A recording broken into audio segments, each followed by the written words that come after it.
Good morning friends, Manish की बात में आप सबों का एक बार फिर से स्वागत है। आज मैं बात करूंगा ओल्ड एज होम के बारे में। ओल्ड एज होम आज के डेट में ज़रूरी है या मजबूरी है या फैशन है, क्या है?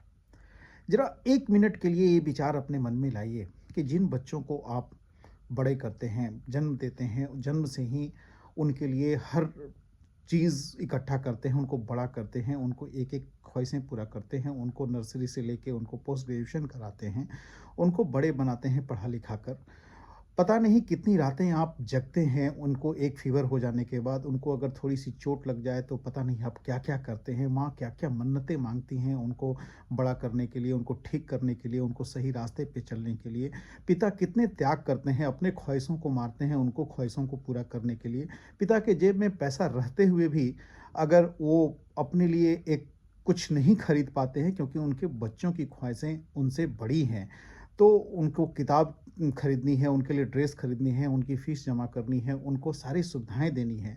तो एक पिता के मन में हमेशा ये रहता है कि उसके बच्चे उनसे भी बड़े बनें और उस पिता को जब बच्चे बड़े हो जाते हैं और कहते हैं कि ये तो आपका कर्तव्य था, आपने मेरे लिए किया ही क्या है, आपको तो करना ही था अगर आप जन्म दिए थे तो।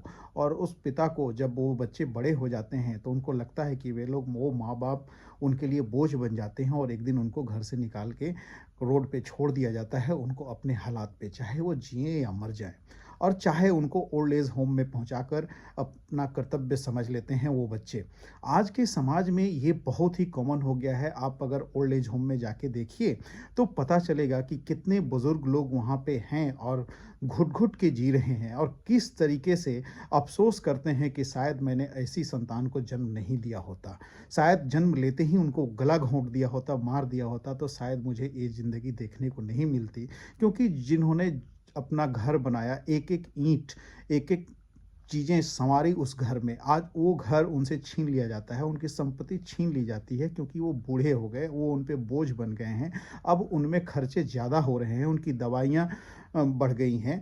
तो बच्चे जब इस तरीके के सोचने लगते हैं तो उनको घर से निकाल के फेंक देते हैं। उनकी बीवी आ गई है, उनके लिए वो घर छोटा पड़ रहा है, तो उसमें कहाँ ये बुड्ढा-बुड्ढी माँ-बाप उस घर में रहेंगे। इसलिए बच्चे आज के डेट में जो है बहुत ही मतलब थोड़ी-सी भी उनमें मैं कहूँ तो एक फीलिंग अपने माँ-बाप के प्रति रह नहीं पा रही है। बहुत ही निर्मम हो गए हैं अपने माँ-बाप के प्रति। मैक्सिमम बच्चे, मैं सबको सारे बच्चों की बात नहीं कर रहा हूँ क्योंकि मैक्सिमम लोग तो आज के डेट में भी ठीक हैं। लेकिन अगर थोड़ी भी, अगर 10% भी अगर ये केस हो रहा है, तो ये हमारे समाज के लिए बहुत ख़राब बात है। क्यों हो रहा, क्यों होगा ये चीज़? जो माँ-बाप आपको पैदा किए, उनको आप सड़क पे फेंक देंगे, उनको मरने के लिए छोड़ देंगे, उनकी दवाइयाँ नहीं करेंगे, क्योंकि आप अपनी आज़ादी आपको चाहिए, आपकी वाइफ़ आ गई तो आप उसके कहने पे जा रहे हैं, क्योंकि आपकी वाइफ़ आपकी लाइफ़ बन गई है। तो मैं ये कहूँगा कि आज के डेट में ये सब चीज़ें जो हो रही हैं, ओल्ड एज होम में जो इतनी भीड़ हो गई है, आज वो कौन लोग हैं? वे लोग हैं जो अपने बच्चों के लिए पता नहीं क्या-क्या सोच रहे थे और क्या-क्या नहीं त्याग किए और आज वो वहाँ पे आके और अपने अंतिम समय की प्रतीक्षा कर रहे हैं कि हे प्रभु, किसी तरीके से मेरी यहाँ समय कट जाए, मेरी जान निकल जाए, मैं चला जाऊँ। तो वो इज़्ज़त की मौत भी उनको नसीब नहीं है क्योंकि उन्होंने रात-दिन अब वो यही सोचते रहते हैं कि जिन बच्चों को मैंने पढ़ाया-लिखाया, सब कुछ किया, आज वो बच्चे मुझे हमारा जो बुढ़ापा आया, जब हमारे शरीर में एनर्जी नहीं है, मैं जब बीमार हूँ, जब मुझे सबसे ज़्यादा अपने बच्चों की ज़रूरत है केयर का, मुझे अपने परिवार की ज़रूरत है, उस समय बच्चे हमारे साथ नहीं हैं और बच्चे हमको अपने ओल्ड एज होम में छोड़ के अपने मौज-मस्ती कर रहे हैं। तो सबसे पहले मैं ये कहूँगा उन संतानों को कि प्लीज़ अपने माँ-बाप को ख़्याल रखें। माँ-बाप आपके लिए बहुत ही सैक्रिफ़ाइस किए हैं, आप उनको ऐसे नहीं छोड़ सकते। और मैं माँ-बाप से कहूँगा कि आप अपने बच्चों को ऐसा संस्कार दीजिए कि कभी भी बच्चे आपके लिए ऐसा करने को सोच भी नहीं सकें। और ये संस्कार उन्हें कब मिलेगा जब आप अपने संस्कार को अपने तरफ देखेंगे। कहते हैं ना कि एक उँगली जब 2 उँगली, एक उँगली हम किसी दूसरे की तरफ उठाते हैं तो 2 उँगलियाँ अपने तरफ उठती हैं। तो पहले हमें देखना होगा कि हम अपने माँ-बाप को कैसा फ़ील करा रहे हैं। क्योंकि हम अपने माँ-बाप को अगर उस लेवल का ट्रीटमेंट देंगे, उतना प्यार देंगे, भगवान मानेंगे, तो हमारे बच्चे जो देखेंगे ना वही सीखेंगे।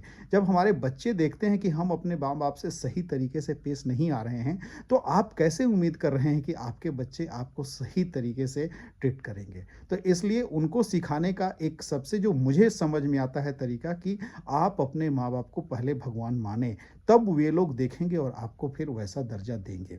और रही बात उन माँ-बाप के लिए जिनके बच्चे अकेले बाहर चले गए हैं, वो अकेले रह रहे हैं, तो वो तो उनके लिए ज़रूरी हो जाता है ओल्ड एज होम, क्योंकि अकेले रहना आज के डेट में एक आपदा है। मतलब कब बहुत ही कष्टकारी काम है अकेले रहना, क्योंकि ओल्ड एज होम में शरीर में एनर्जी नहीं बचती ओल्ड ओल्ड होने पे।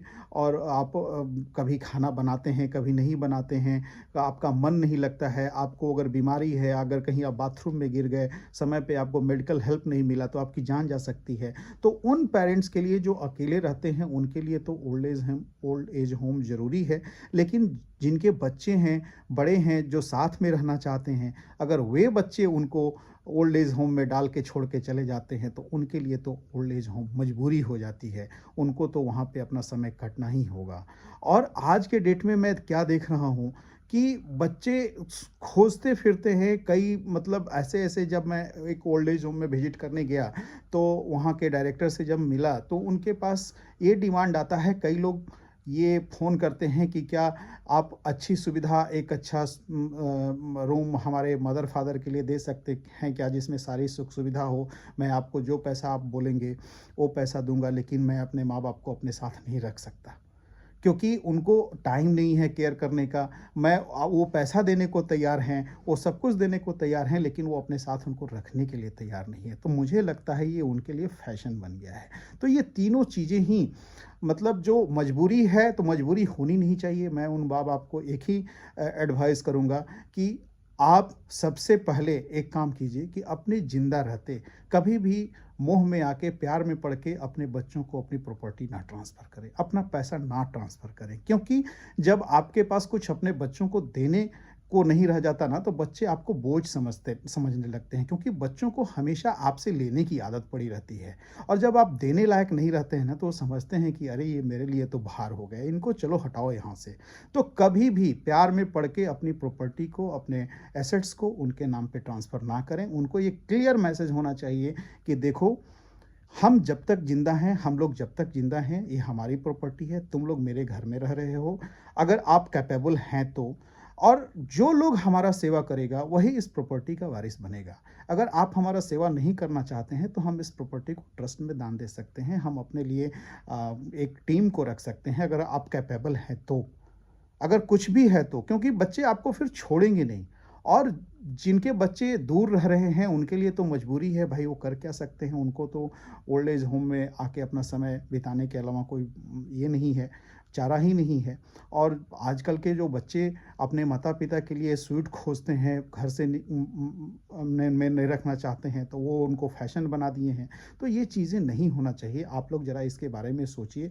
और मैं तो कहूँगा कि आप जो लोग अभी बूढ़े होने के कगार पे हैं, जो 60 साल 65 साल के हैं, जो 50 साल के हैं, एक बार जाके ओल्ड एज होम में विज़िट करके देखिए कि क्या वहाँ पे लोगों की स्थिति है, क्या मानसिकता है, कैसे लोग रह रहे हैं और क्या उनकी दुःख तकलीफ़ है। तो आपको समझ में आएगा कि बच्चों को संस्कार कैसे देना है। आज के डेट में बच्चे वो फ़ील नहीं कर पाते हैं, वो कनेक्ट नहीं कर पाते हैं, क्योंकि हम लोग एक संयुक्त परिवार में रहे, हम लोग अपने रिश्तों के महत्व को जाने, हम लोग अपने दादा-दादी से बात करते थे, उनसे प्यार पाते थे। हमारे चाची, ताऊ, फूफा, फूफी, सब लोग हम लोगों को सिखाते थे, बताते थे कि रिश्तों का वैल्यू क्या है, संयुक्त परिवार की वैल्यू क्या है। लेकिन आज के जो बच्चे जन्म लेते हैं, वो न्यूक्लियस फैमिली में रहते हैं, उनको माँ-बाप को छोड़ के चाचा-चाची से भी भेंट नहीं होता है। संयुक्त परिवार क्या होता है उनको पता ही नहीं है, उनको अपने परिवार का वैल्यू पता नहीं है, तो वो इस सब चीज़ों से कनेक्ट नहीं कर पाते हैं। और हमारे स्कूल में भी, एजुकेशन सिस्टम में भी एक बड़ी खामी है कि आज के डेट में हम कभी अपने मोरल वैल्यूज़ को नहीं बताते हैं, माता-पिता का हमारे जीवन में क्या योगदान है, ये हम उनको नहीं बता पाते हैं। तो वो समझ नहीं पाते हैं कि हमको हमारे माँ-बाप से कैसे व्यवहार करना चाहिए, क्या उनको ट्रीटमेंट देना चाहिए। और क्योंकि माँ-बाप तो आपको सबको पता है कि माँ-बाप धरती के भगवान हैं, क्योंकि भगवान से आप मंदिर, मस्जिद, गुरुद्वारा जाके, चर्च जाके सब कुछ माँगते रहते हैं कि हमको ये चाहिए, हमको वो चाहिए। लेकिन जो माँ-बाप को पैदा करते हैं और आपकी अनगिनत ख्वाहिशों को पूरा करते हैं, उनको आप एक बार पूछते तक नहीं हैं, छोड़ देते हैं। तो मैं आप सभी बच्चों से ये रिक्वेस्ट करूँगा, चाहे आपकी स्थिति कैसी भी हो, अपने माँ-बाप को कभी ना छोड़ें। उनको बुढ़ापे में आपकी सख्त ज़रूरत होती है, क्योंकि आप ये समझ लीजिए कि जब आप बड़े कैसे हुए, जब आप जन्म लिए तो आप किसी काम के नहीं थे, आपके माँ-बाप ही थे जो आपको हर चीज़ प्रोवाइड कराए, बड़ा किए, आपको काबिल बनाए। तो जब आप आपके माँ-बाप को आपकी ज़रूरत है तो कृपया उसी तरीके से आप प्यार दें उनको, जिस तरह से उन्होंने आपको बचपन में प्यार दिया था। और कभी भी अगर लगे कि हाँ, अगर किसी भी कंडीशन में उनको दूर करना पड़े या कोई ओल्ड एज होम में देना ही पड़े, तो मजबूरी में तो कुछ भी हो सकता है। तो उनसे वैसा कनेक्ट, वैसा इमोशनली उनके साथ बॉन्ड बना के उनसे हमेशा मिलना-जुलना बरकरार रखें, सो दैट कि उनको ये ना फ़ील हो कि हमने ऐसी संतान पैदा करके गलती कर दी। तो आप लोग एक बार सोचिएगा ज़रूर कि हमारा समाज कहाँ जा रहा है, हम अपने बच्चे को कैसे और अच्छे से अच्छा संस्कार दे सकते हैं, और कैसे ओल्ड एज होम की भीड़ को कम कर सकते हैं, और कैसे हम अपने बुढ़ापे को सुखमय बना सकते हैं और अपने बच्चों के साथ रह सकते हैं। तो अगर मेरा प्रयास आपको सही लगा तो हमारे चैनल को लाइक और सब्सक्राइब कीजिए, और ज़रूर अपना कमेंट दीजिए कि आपकी इस बारे में राय क्या है। Thank you very much.